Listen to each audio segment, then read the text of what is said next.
Get out! Who let this black woman in? This is a bank, not a slum! His face was full of contempt. Sir, Iris stopped. I'm here to discuss a trust. Shut up. You're all the same. Always begging, delusional. Get out before I call the police. I have papers. Papers? He snatched the file from her hand and crushed it under his shoe.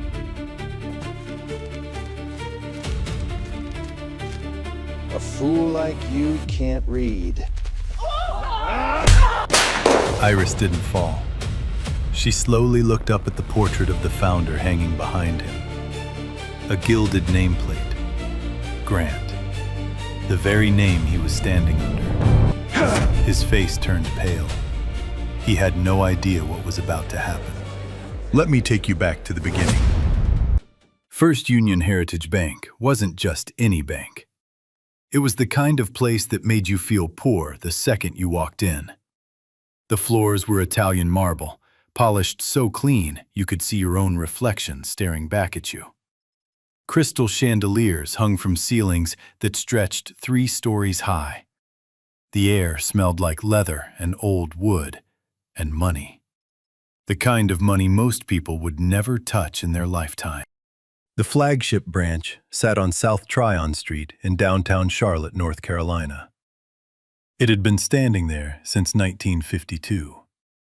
And if you walked through those heavy glass doors, the first thing you'd notice, before the chandeliers, before the brass fixtures, before the velvet ropes separating the premium clients from everyone else, was a row of oil portraits lining the east wall. Former presidents, board chairmen, executives in dark suits with serious faces. But the biggest portrait hung right at the center. A tall black man in a 3-piece suit, hands clasped in front of him, eyes calm and dignified. Beneath the frame, a gold nameplate read, Elijah Grant, Founder, 1952. Most employees walked past that portrait every single day without reading the name.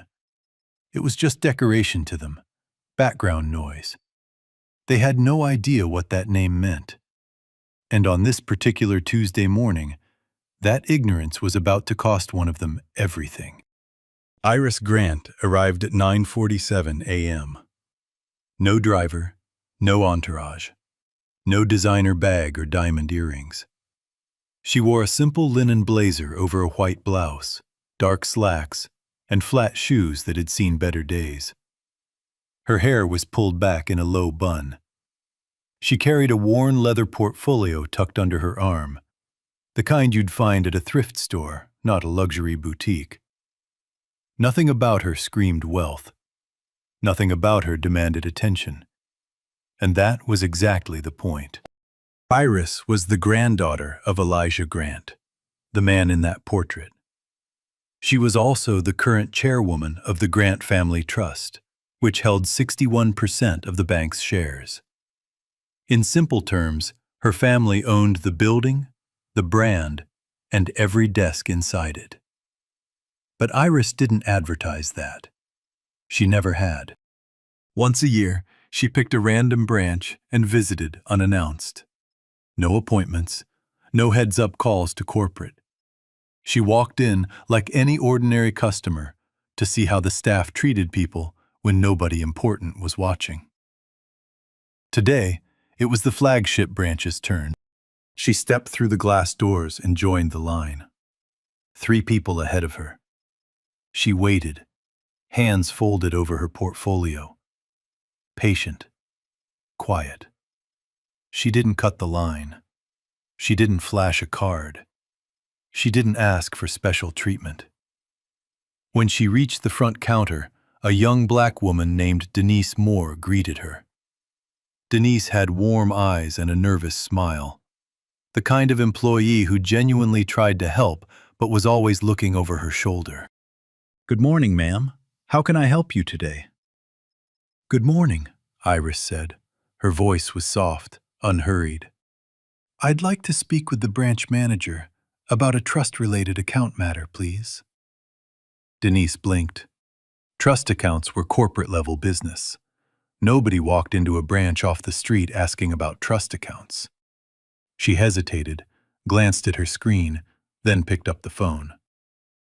"Let me call Mr. Thornton for you." 30 seconds later, the glass door to the corner office swung open. Bradley Thornton stepped out. Mid-50s, slicked-back silver hair. A charcoal suit that probably cost more than Denise made in a month. He wore a heavy gold watch on his left wrist and walked like a man who believed the building was named after him. Chest out, chin high. Each step deliberate, territorial, like a predator surveying his domain. He scanned the lobby the way a landlord scans a property. Then his eyes landed on Iris. He stopped. His gaze moved from her face to her blazer, from her blazer to her flat shoes, from her shoes to the worn leather portfolio in her hands. His expression shifted, not subtle, not polite. His upper lip curled slightly. His jaw tightened. His eyes narrowed into something cold and dismissive. The kind of look you give something unpleasant stuck to the bottom of your shoe. He didn't extend his hand. He didn't greet her. He didn't say, "How can I help you?" He just looked at her and said, "And what exactly do you want?" Iris kept her composure. She was used to rooms that didn't expect her. She was used to eyes that looked right through her. But something about the way Bradley Thornton stared at her told her this visit was going to be different. "I'd like to discuss a trust-related account matter," she said calmly. "I have the proper documentation with me." Bradley didn't move. He stood 5 feet away, arms crossed, feet planted wide on the polished marble. He looked at her the way you'd look at someone who wandered into a private party uninvited. "Trust-related," he repeated, slowly, like he was tasting something sour. "Yes, sir." "You." "Yes." He let out a short laugh through his nose. Not a friendly laugh. The kind that said, "I can't believe I'm wasting oxygen on this." "Ma'am, trust accounts are handled through our corporate office. You can't just walk in off the street and start making demands." "I'm aware of the process," Iris said, still calm, still measured. "I have authorized access. I'm simply requesting to review recent activity logs for this branch." Authorized access. He tilted his head, one eyebrow raised like she'd just told him she could fly. Authorized by whom, exactly? "By the trust itself. It's in the documentation." She held up her leather portfolio. "If you'd allow me to show you." "Hold on." Bradley raised one hand, palm flat, close to her face. Close enough to be a warning. Then he turned, not to Iris, to the lobby. He spoke loud enough for every person in that room to hear. His voice bounced off the marble walls and came back twice as loud. "Folks, I apologize for the disruption. We get this from time to time. Someone wanders in off the street, confused, thinks they're in the right place." He turned back to Iris with a thin smile. "Ma'am, are you sure you're not looking for the check-cashing place on 5th? Or maybe the community credit union down the block? That might be more your speed." He said your speed the way someone would say your kind. Everyone in the lobby heard it. Everyone knew exactly what he meant. A few customers shifted in their seats.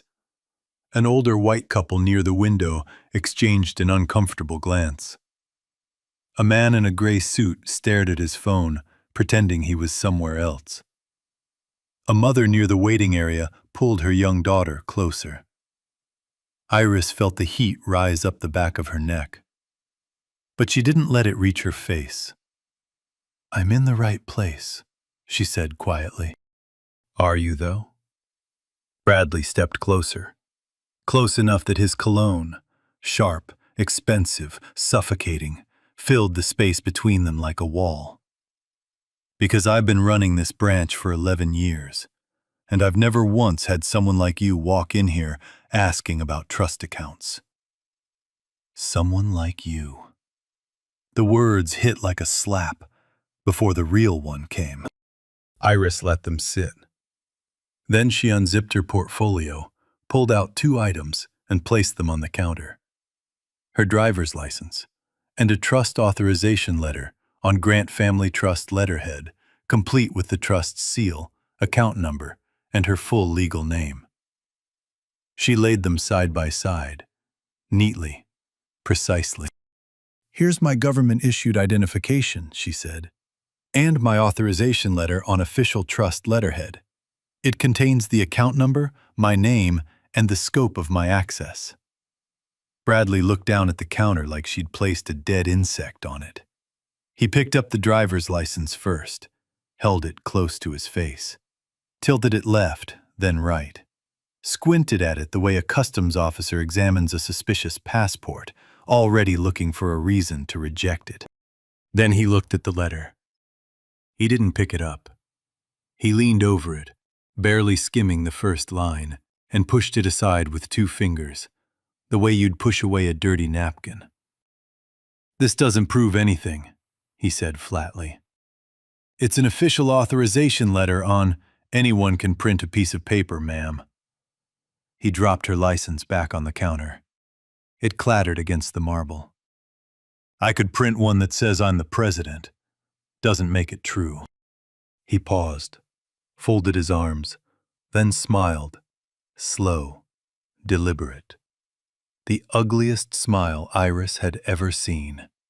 It wasn't a smile at all. It was contempt dressed up in teeth. "And honestly, no offense, but..." He looked through her, like she was nothing. "You don't exactly strike me as someone who knows how to read, let alone manage a trust account." The words landed like stones in still water. Silence thickened across the lobby. Denise, behind the counter, froze. Her fingers stopped on the keyboard. She had already glanced at the authorization letter. She had already seen the name. Her eyes went wide. Her lips parted. She was about to say something, but Bradley caught it. He turned to Denise with a look so sharp it could cut glass. A look that said, "One word and you're done here." Denise closed her mouth, looked down at her screen. Her hands trembled above the keyboard. Iris exhaled slowly. She could feel the eyes of the entire lobby pressing into her back. She could hear the silence, thick, electric, humming with tension. The kind of silence that fills a room when 40 people know something terrible is happening, and not one of them speaks. "Sir," she said, steady, almost gentle, "I am asking you, respectfully, to review my documentation before making a judgment." Bradley ignored her completely. He turned his back to her, faced the lobby, raised his voice like a man delivering a speech. "Ladies and gentlemen, this is exactly why we have protocols. Because every now and then, someone," he waved toward Iris without looking at her, "walks in here with a printed piece of paper and thinks they can help themselves to other people's money." He snapped his fingers. The sound cracked through the lobby like a whip. "That's not banking. That's fraud." The word hung in the air, heavy, poisonous. Fraud. An older woman in the waiting area covered her mouth. A young man near the entrance gripped the door handle. 2 businessmen exchanged a look that said, "This has gone too far." Denise held the edge of her desk so hard her knuckles turned white. Iris stood still, portfolio pressed against her chest. Her face betrayed nothing, but her jaw was clenched and her fingers had gone rigid around the leather. "I am not committing fraud," she said. Quiet, firm. "Well, I don't know that, do I?" Bradley leaned against the counter, casual, smug. He crossed one ankle over the other like they were chatting at a cocktail party. "Tell you what, let me paint a picture for you." He looked her up and down, slow, deliberate, starting at her shoes, working his way up, taking his time, the way a judge examines a defendant before sentencing. No watch, no jewelry, shoes scuffed to hell. That blazer looks like it came from a church donation bin. He pointed at her portfolio. And that bag? My teenage daughter wouldn't use that to carry her gym clothes. Someone in the lobby let out a sharp breath. A woman near the window whispered to her husband, "This is horrible." Bradley heard it. He didn't care. "People who have trust accounts," he said, lowering his voice just enough to sound reasonable. "The most dangerous kind of cruelty, the kind wrapped in calm. Don't show up looking like they're applying for a job at a fast food restaurant. They show up with lawyers, with appointments booked weeks in advance, in cars that cost more than your yearly rent." He leaned forward, close to her face, close enough that she could feel his breath. They show up looking like they belong. He straightened up, adjusted his cufflinks, smoothed his tie. You don't look like you belong anywhere near this building. Not in this lobby, not at this counter, not in this zip code." The air had turned to stone. 40 people frozen. The lobby clock ticked like a heartbeat counting down. Iris took one breath. Long, steady, controlled. "I would like to speak with someone above you," she said. Bradley grinned, wide, full of teeth. The grin of a man who believed he was untouchable. "Sweetheart," he said, "I am the highest authority in this building. There is nobody above me here." He picked up her driver's license and slid it back toward her, slowly, the way you'd return a piece of garbage to its owner. "Now take your little papers and go, before I call someone to make you go." Bradley didn't wait for her to leave. He was done with asking, done with pretending this was still a conversation. He snapped his fingers at the security guard near the entrance, Calvin Hughes, broad shoulders, tight jaw. He'd been watching the whole confrontation unfold from across the lobby without moving a muscle. "Calvin, get this woman out of my bank. Now." Calvin looked at Iris, then at Bradley, then back at Iris. She was standing perfectly still, hands at her sides, portfolio tucked under her arm. Not yelling, not making any kind of scene. The calmest person in the entire building. "Sir," Calvin said carefully, "she doesn't really seem to be—" "Did I ask what you think?" Bradley's face went dark red. A vein throbbed at his temple. "This woman is committing fraud in my lobby, in front of my clients. Do your damn job, or I'll find someone who will." Calvin swallowed hard. He took one reluctant step toward Iris, then stopped. Bradley swung back to face her. His voice dropped, not softer, darker. The kind of tone that sucks the oxygen right out of a room. "You see that?" He jabbed a finger toward Calvin. "Even the security guard doesn't want to get near you. You know why? Because you contaminate everything you touch. You walked into my bank and made it filthy just by breathing the same air as my clients." He wasn't whispering. He wanted every person in the lobby to hear every word. And they did. A woman in the waiting area pressed her hand against her chest. A man near the consultation desk shifted in his chair like he wanted to melt through the floor and disappear. Iris didn't flinch. She placed her portfolio on the counter. Slowly, carefully. Then she pulled out a second copy of the trust authorization letter. She'd kept a spare, and laid it flat on the marble surface. "This is my authorization," she said. Her voice hadn't changed, still calm, still measured. But something underneath had shifted, something harder, something that sounded like the very last chance before a door slams shut forever. I am asking you, one final time, to read this document before you make a decision you cannot take back. Bradley glanced at the letter the way you'd glance at junk mail before tossing it in the garbage. Then he picked it up. For one breath, just one, the lobby went still. Maybe he would read it this time. Maybe his eyes would catch the name at the top. Maybe this whole nightmare would stop right here. He didn't read it. He held the letter up in front of her face, made sure she was watching. Then he gripped both edges and ripped it in half. Slowly, deliberately. The tearing sound sliced through the silence like a razor through fabric. He crushed both halves into a ball and threw it down at her feet. Trash, he said, eyes locked on hers. Garbage, just like the person who carried it in here. The crumpled paper landed on the polished marble, white on white. The Grant Family Trust letterhead still showing through the wrinkles. Iris looked at the paper on the floor. She looked at Bradley. And then she did something that made the entire lobby hold its breath. She knelt down.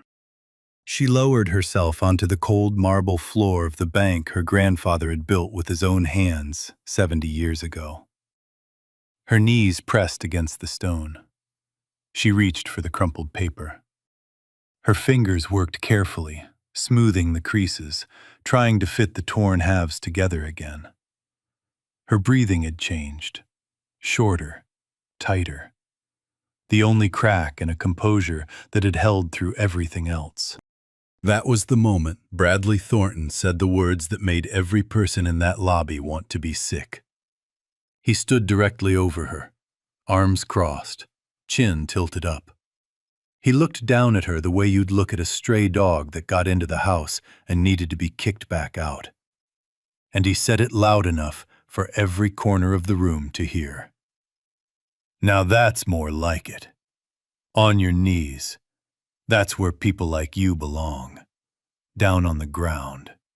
Where you've always been. Where you'll always be. What followed wasn't silence. It was something worse. It was the sound of an entire room of people realizing they had just witnessed something that could never be undone. Denise covered her mouth with both hands. Tears streamed down her face. She turned away from the counter and pressed her back against the wall. Her whole body was shaking. Calvin took a full step backward. His face was the color of ash. He looked like a man watching a building collapse, frozen, helpless, sick with the knowledge that he should have done something and didn't. An elderly white man in the waiting area, silver hair, navy blazer, probably 70, gripped the armrest of his chair until his knuckles went bone white. He shook his head slowly, over and over. His mouth opened and closed, but nothing came out. Near the window, a young woman had her phone raised. Recording. Her hand shook, but the camera stayed locked and steady. A second phone appeared behind her. Then a third near the front door. 3 cameras, 3 angles, 3 pieces of evidence that were about to end a man's career, his freedom, and his entire way of life. Iris collected the torn paper without a word. She rose to her feet. Slowly, deliberately. The way a queen stands after being forced to kneel. Not broken, but burning. She looked Bradley dead in the eyes. Her cheek was flushed where the humiliation had settled under her skin like heat from a flame. But her voice was iron. "You are going to regret this," she said. Not loud, not angry, just certain. The way someone states a fact that has already been decided by forces far bigger than this room. Those 6 words should have broken through. Should have cracked something open inside his skull. should have set off every alarm in his body, screaming at him to stop and step back and think about who this woman might actually be. They didn't. Bradley Thornton was beyond reason, beyond instinct. He was a man standing at the edge of a cliff, staring straight ahead, absolutely convinced he could fly. He stepped closer.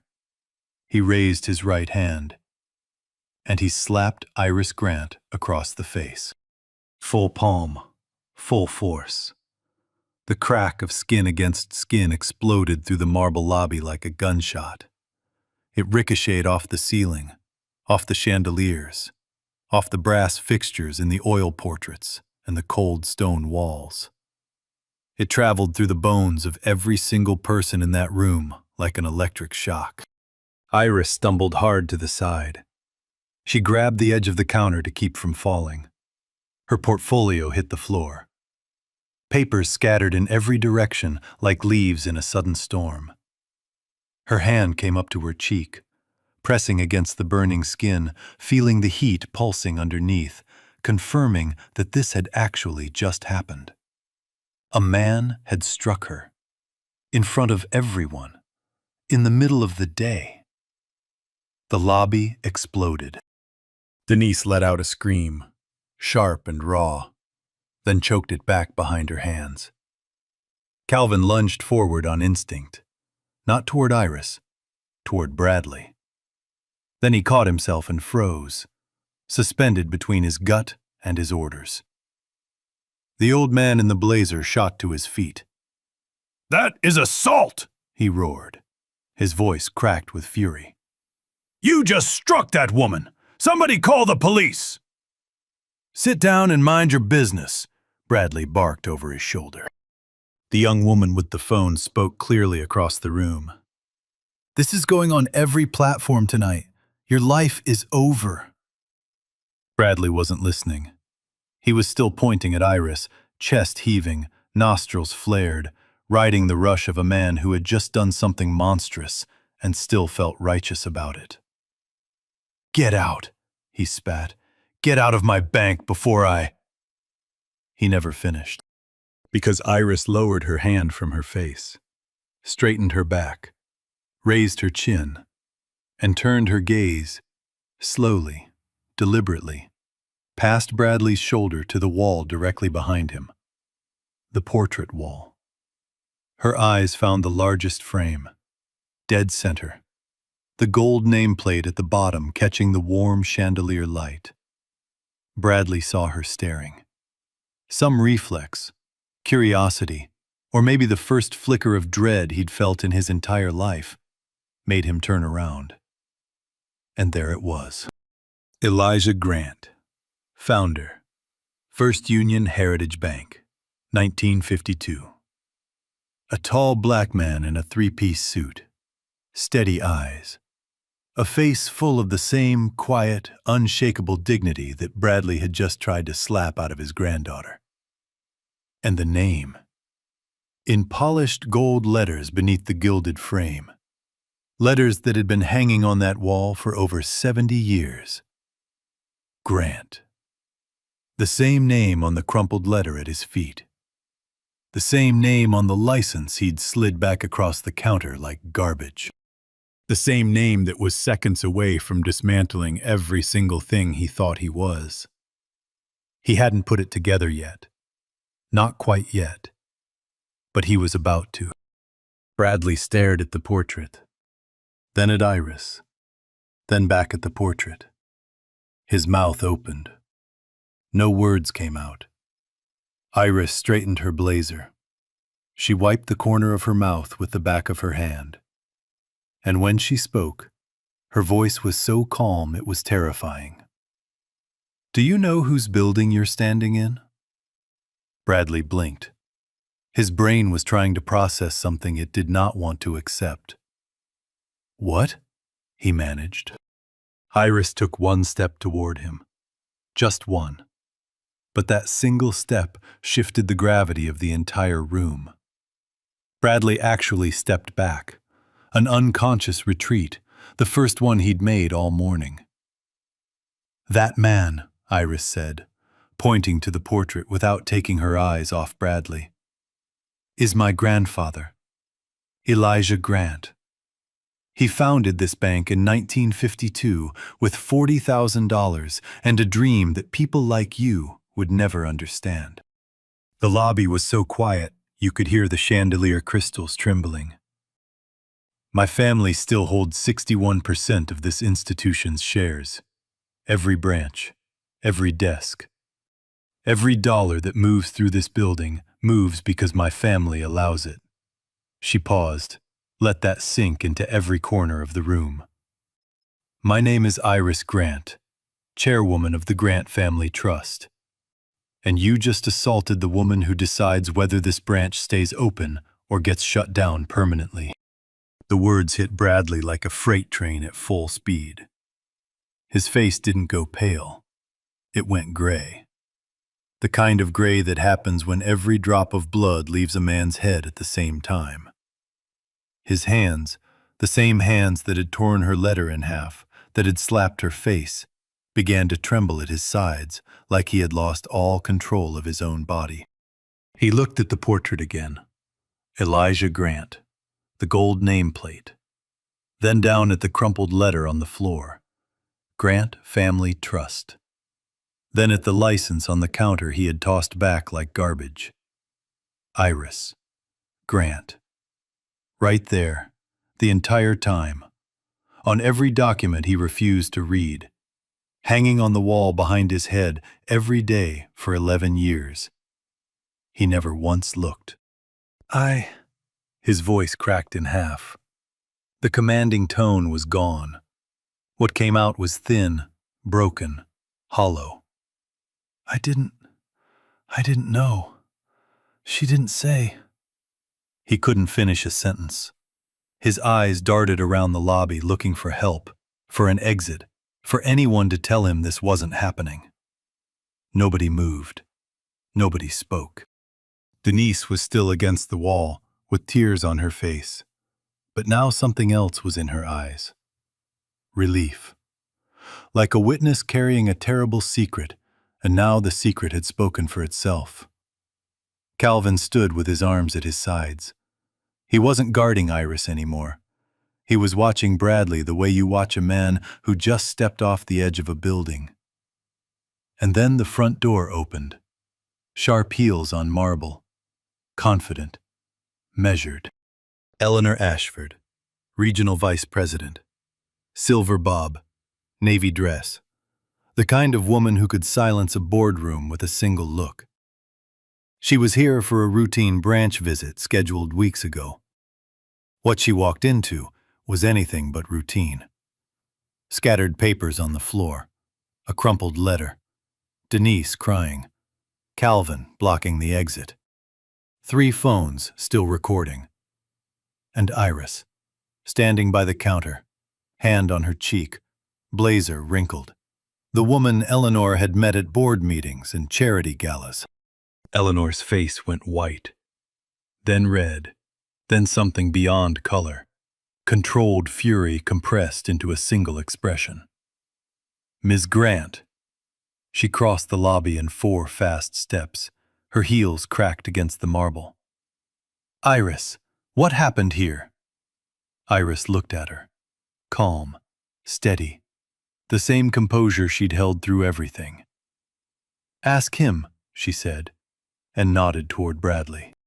Eleanor turned to face Bradley Thornton, the man she had promoted 6 years ago, the man she had trusted with the flagship, now standing in his own lobby, pale as paper, trembling, with 3 phones on him from 3 angles.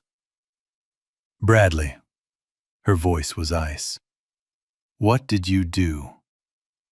Eleanor, Mrs. Ashford, please. I didn't know who she was. She didn't tell me. She walked in and... Eleanor raised one hand. He stopped instantly, like someone had pulled his plug. You didn't need to know who she was. Each word landed like a hammer. You didn't need her name. You didn't need her title. You needed to treat her like a human being, and you couldn't even manage that. She turned her back on him like he had ceased to exist. 2 phone calls. Corporate security, legal department. Both under 30 seconds. Then she walked to Iris, took a handkerchief from her pocket. Iris pressed it against her cheek. "I am so sorry," Eleanor said quietly. "On behalf of this entire institution, this should never have happened." Iris nodded. She didn't say it was okay, because it wasn't. Behind them, Calvin, the same guard Bradley had ordered to throw Iris out, repositioned himself between Bradley and the lobby, not protecting him, containing him. The power had flipped, completely, irreversibly, like a switch that could never be turned back. 5 minutes ago, Bradley Thornton was the king of this room. He decided who belonged and who didn't. Now he was the one who didn't belong. And every person in that lobby knew it. Bradley Thornton broke. Not slowly, not gracefully. He broke the way a man breaks when everything he built his identity on collapses at once. Fast, ugly, and without a shred of dignity. He stepped toward Iris. His hands were shaking so badly they looked like they belonged to someone twice his age. His voice came out wet and desperate. "Ms. Grant, please, I am so sorry. I had no idea. Can we go to my office and talk about this? Please, if you'll just give me a chance to explain." Iris looked at him the way you'd look at a stain on a wall. Without anger, without pity. Just the cold recognition of something ugly that needed to be dealt with. "You slapped me in front of 40 witnesses and multiple cameras," she said. Her voice was flat, final, like a door slamming shut. "There is nothing to work out. There is nothing to explain." Bradley opened his mouth one more time. Nothing came out. His jaw hung there trembling, like a fish gasping for air that would never come. Eleanor stepped between them. She didn't look at Bradley. She addressed the lobby. "This branch is now under emergency review. Mr. Thornton is suspended from all duties effective immediately." She turned to Calvin. "His key card, his access badge, now!" Calvin walked to Bradley. The same guard who 20 minutes ago had been ordered to drag Iris out was now standing in front of his own boss with an open palm. "Your card, sir." Bradley reached into his jacket with shaking fingers, pulled out his key card and ID badge. He held them for a long moment, held them the way a man holds something that used to define who he was and now means nothing. Then he placed them into Calvin's hand. "Escort him out," Eleanor said. Zero room for discussion. Calvin took Bradley by the arm. Not roughly, not gently, just firmly. The way you handle someone who no longer has any authority over you, and both of you know it. They walked toward the front door. The same glass door Iris had walked through 40 minutes earlier. Quiet, polite, expecting nothing more than basic respect. Now Bradley was being marched through it in the opposite direction. Head down, shoulders slumped. The expensive suit suddenly 2 sizes too big on a man who had completely shrunk inside it. Every eye in the lobby followed him out. Nobody spoke. The silence said everything. The glass door clicked shut behind him. It sounded like the end of a career. Outside, 2 Charlotte Mecklenburg police cruisers were already pulling up to the curb. Someone had called 911 the moment Bradley's palm made contact with Iris's face. Officers stepped out, adjusted their belts, and walked through the entrance. Iris met them at the counter. She filed a formal assault report with the same calm precision she had shown throughout the ordeal. She described every moment, the insults, the torn letter, the slap, without raising her voice once. One officer took notes. The other went behind the counter to review the security footage, his expression growing darker with every minute of playback. "We have everything we need," the lead officer said. He stepped outside. Bradley was detained on the sidewalk in front of the bank he had managed for 11 years. Hands behind his back. 2 officers flanking him. Pedestrians slowed down to stare. A man in a tailored suit, handcuffed outside a bank in broad daylight. The kind of scene that makes every passerby reach for their phone. And they did. Inside, Denise Moore approached one of the remaining officers. Her hands were still trembling, but her voice had found its full strength. She gave a written statement confirming every detail. The refusal to review documents, the racial language, the escalation, the assault. She also named dates of previous incidents she had personally witnessed over the past 2 years. Other customers targeted. Other insults hurled. Other days when Bradley had spoken to people of color with the same venom. But those people hadn't been the granddaughter of the founder. Those people had simply walked out. Quietly. Humiliated. With no one to speak for them and no portrait on the wall to protect them. Denise spoke for every one of them now.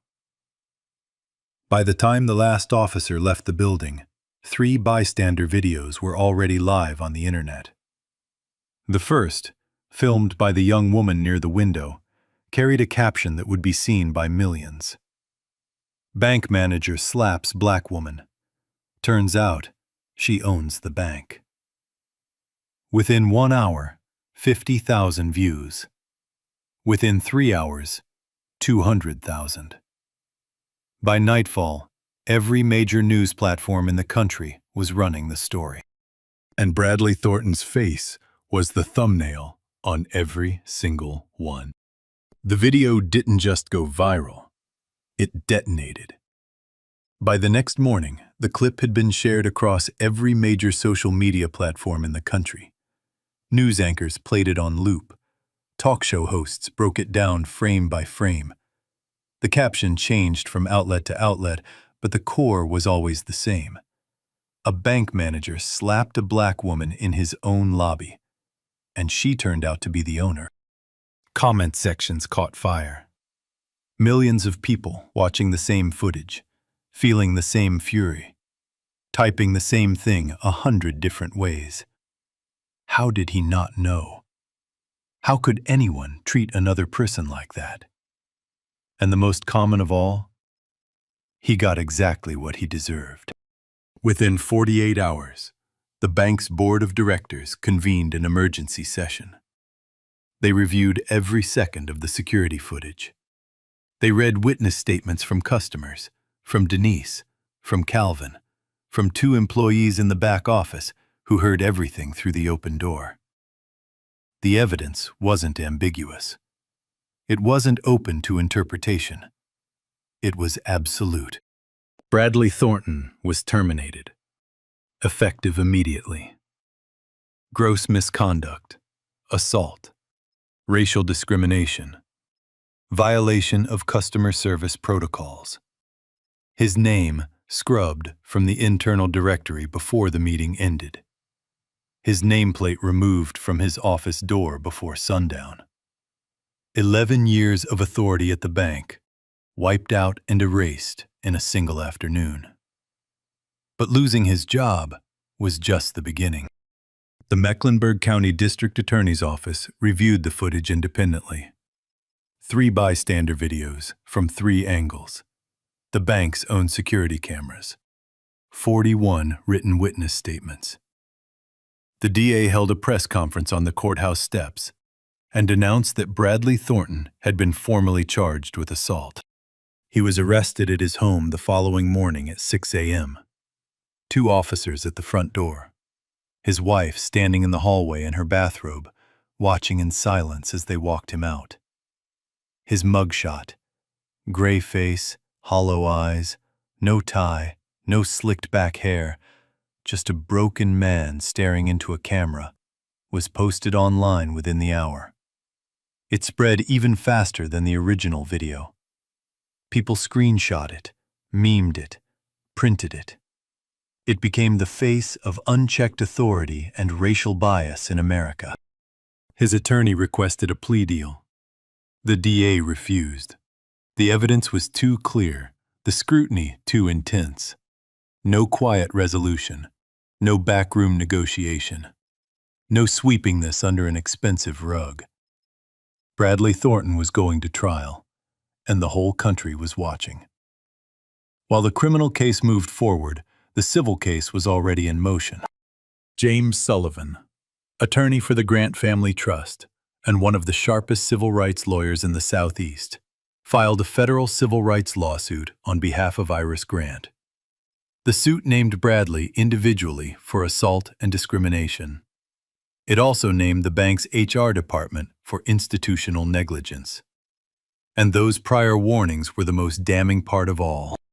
During the investigation, HR records revealed 3 separate formal complaints filed against Bradley over the previous 4 years. 3 different customers, all people of color, had reported being humiliated, denied service, or threatened by Bradley at the flagship branch. All 3 complaints had been reviewed internally. All 3 quietly dismissed, filed away, forgotten, buried under paperwork and indifference. Nobody acted. 3 warnings, 3 chances to prevent what happened. All 3 ignored. Until a man was stupid enough to put his hands on the wrong woman. The media firestorm grew by the day. National outlets sent crews to Charlotte. Cable news covered it non-stop. Podcasts dedicated full episodes. Morning shows and panel discussions dissected every angle: race, class, power, institutional failure, accountability. Social media turned Bradley Thornton into a symbol, not a person anymore. A cautionary tale. A warning about what happens when power meets prejudice and nobody steps in. Except this time, everybody was watching. Iris Grant gave one interview. Just one.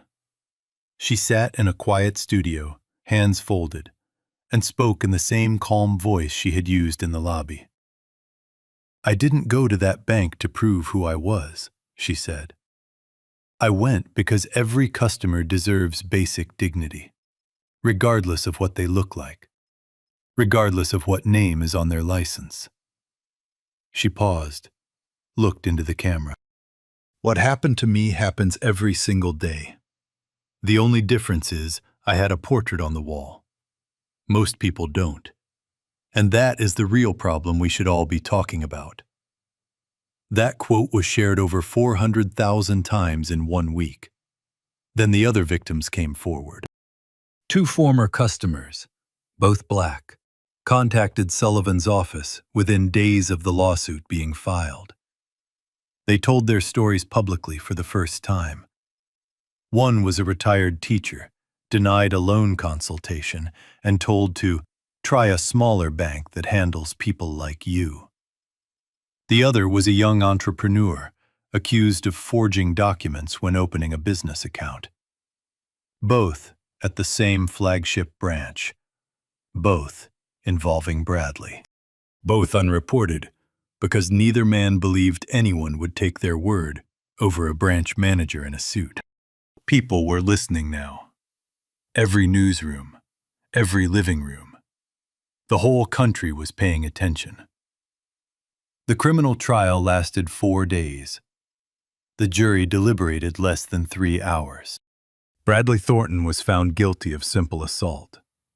Sentenced to a suspended jail term, 18 months of mandatory community service, and court-ordered anger management.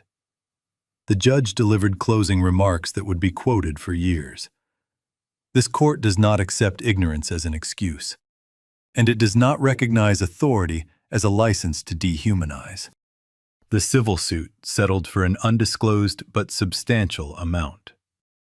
As part of the agreement, First Union Heritage Bank, committed to mandatory bias training across every branch nationwide, an independent oversight committee for complaints, chaired by a person of color, and a zero-tolerance policy for discriminatory behavior at every level. The reforms were real, binding, permanent. And Bradley Thornton, the man who stood over a kneeling woman and told her the ground was where she belonged? His banking license was permanently revoked by the state regulatory board. He would never work in financial services again for as long as he lived. His wife filed for separation 2 weeks after the verdict. No public statement was issued. She did not need one. The video had already said everything there was to say. The last time anyone saw Bradley Thornton, he was walking out of the Mecklenburg County Courthouse alone. No tie, no watch, no swagger.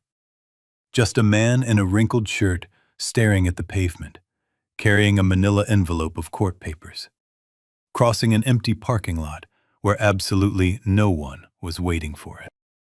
He destroyed his life with one slap. But the truth ran deeper. It wasn't just the slap. It was every word before it, every insult, every assumption. Every time he looked at another human being and decided, based on nothing but the color of their skin, that they didn't deserve to stand in the same room. The slap was just the moment the world finally saw what Bradley Thornton had always been. 6 months later, Iris Grant walked through the front doors of First Union Heritage Bank one more time. But this time, everything was different. No worn portfolio, no quiet anonymity. She wore a tailored navy suit with a gold brooch, a replica of the bank's original logo, the one her grandfather designed in 1952. This time, everyone knew exactly who she was. The lobby had been transformed. White chairs in neat rows, a podium near the portrait wall, a velvet curtain covering something new beside her grandfather's painting. Reporters lined the back. Camera flashes popped like fireflies. Iris was here for the unveiling of the Grant Legacy Initiative, a diversity and inclusion program funded by the Grant Family Trust. Scholarships for underserved communities, mentorship pipelines for young professionals of color entering finance, a permanent community advisory board with real authority to hold leadership accountable. It was not a PR stunt designed to grab headlines for a quarter and then quietly vanish. This program had real teeth, real funding, and Iris Grant personally standing behind every single dollar of it.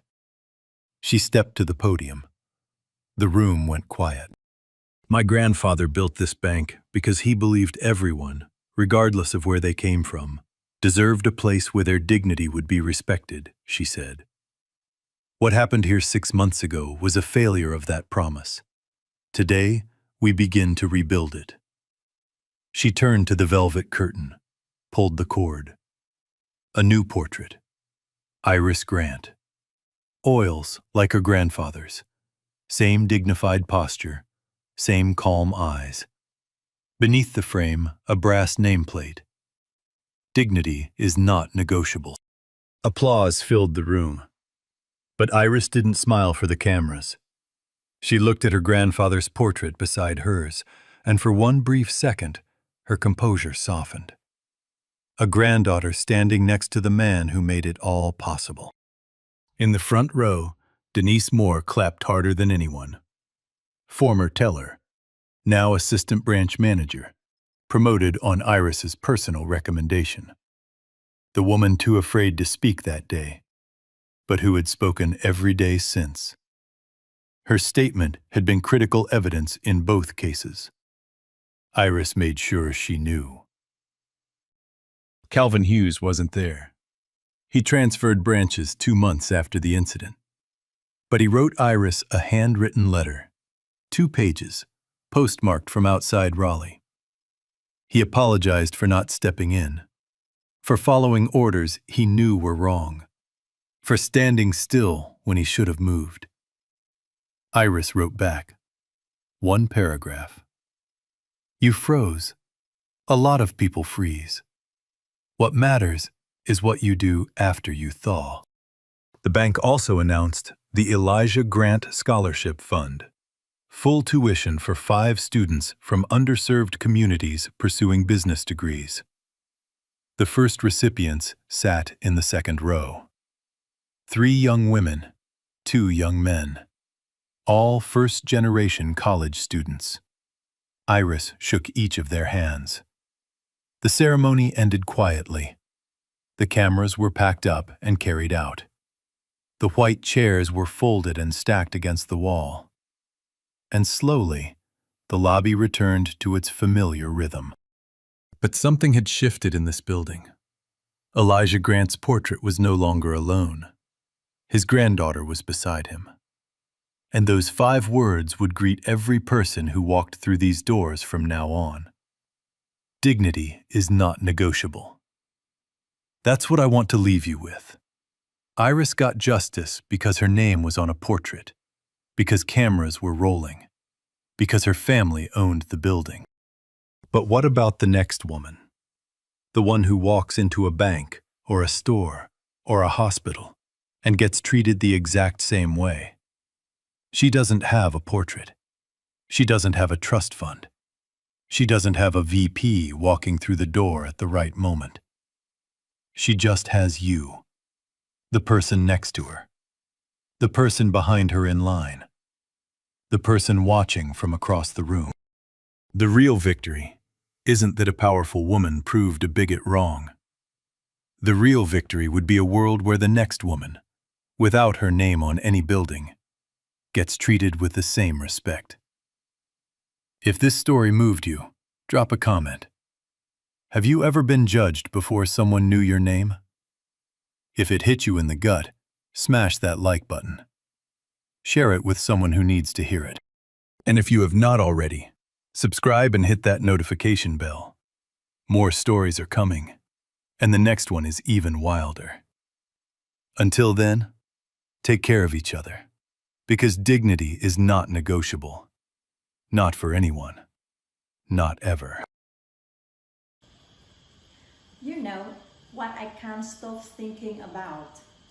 Power doesn't make you important. How you use it there? Bradley had a title, the outfit, the suit. But the moment he opened his mouth, all of that meant nothing. Because power without decency, that's just cruelty with a name tag. And here's the thing, it's easy to be kind to people above you, your boss, your client, someone you need something from. But how do you treat the person you think can do nothing for you? The stranger in line, the woman at the counter with no designer bag, no last name you recognize. That's a green test. That's the way your character shows up. Not when people are watching, but when you think nobody is.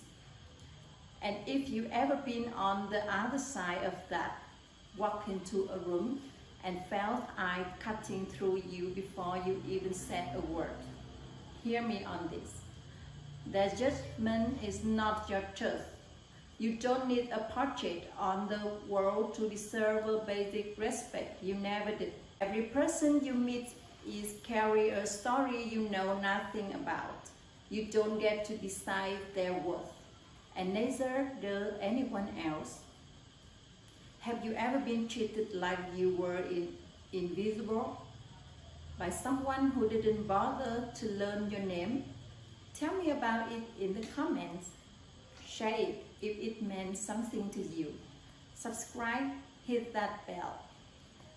Dignity is not negotiable. Not for anyone. Not ever.